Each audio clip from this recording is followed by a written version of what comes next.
মানে যারা যারা দেখেছে তারা প্রত্যেকে চমকে গেছে। তুমিও জানো আমি কি বলছি, এইটা কিভাবে বাংলা।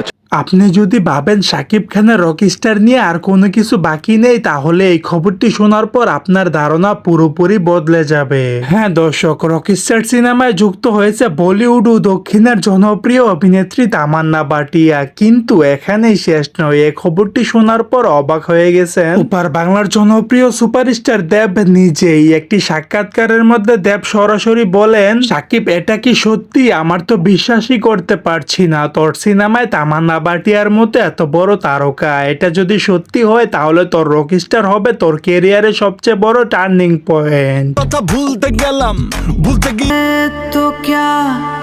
ভাবুন একবার, একদিকে শাকিব খান ও অন্যদিকে তামান্না ভাটিয়া, এই জুটি যদি সত্যি বড় পর্দায় আসে তাহলে তো সেটা একটা ইন্ডাস্ট্রির জন্য বিশাল একটা চমক হতে চলেছে। সো দর্শক, আজকের এই ভিডিওটি এই পর্যন্তই। যদি ভিডিওটি ভালো লেগে থাকে তাহলে ভিডিওতে একটি লাইক, একটি কমেন্ট আর অবশ্যই চ্যানেলটি সাবস্ক্রাইব করতে ভুলবেন না।